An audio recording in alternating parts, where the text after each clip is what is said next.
I was, I were. ഇതിൽ ഏതാണ് ശരി? രണ്ടും ശരിയാണ്. പക്ഷേ ഇത് എപ്പോഴൊക്കെയാണ് ഉപയോഗിക്കുന്നത് എന്ന് നമ്മൾ കറക്റ്റായിട്ട് അറിഞ്ഞിരിക്കുക.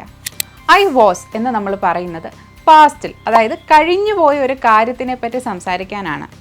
അതേസമയം I were എന്ന് നമ്മൾ പറയുന്നത് നമ്മുടെ ഒരു ആഗ്രഹത്തെ പറ്റി പറയാനോ അല്ലെങ്കിൽ ഏതെങ്കിലും ഒരു ഹൈപ്പോത്തറ്റിക്കൽ സിറ്റുവേഷനെ പറ്റി പറയാനാണ്. അതായത് സാങ്കല്പികമായിട്ടുള്ള ഏതെങ്കിലും ഒരു അവസ്ഥയെ പറ്റി പറയാൻ. Let's understand it with the help of 2 examples.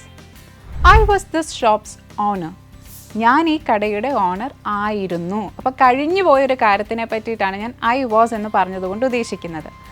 അതേസമയം നമുക്ക് വേറൊരു എക്സാമ്പിൾ നോക്കാം. I wish I were this shop's owner. ഞാൻ ഈ ഷോപ്പിൻ്റെ ഓണർ ആയിരുന്നുവെങ്കിൽ കൊള്ളാമായിരുന്നു എന്ന് പറയുന്നത് എൻ്റെ ഒരു ആഗ്രഹമാണ്. അതൊരു ഹൈപ്പോത്തറ്റിക്കൽ സിറ്റുവേഷനാണ്. ശരിക്കും ഞാൻ ഓണറാണോ? അല്ല.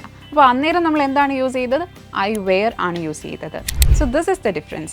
I was എന്ന് പറയുന്നത് നമ്മൾ പാസ്റ്റിൽ കഴിഞ്ഞൊരു കാര്യത്തിനെ പറ്റി പറയുകയാണെങ്കിൽ I were ഏതെങ്കിലും ഒരു ഹൈപ്പോത്തറ്റിക്കൽ സിറ്റുവേഷനെ പറ്റി പറയാനായിരിക്കും യൂസ് ചെയ്യുന്നത്. Hope it's clear to you. For more videos follow Tiju's academy. ഉറപ്പാണ് വിജയം.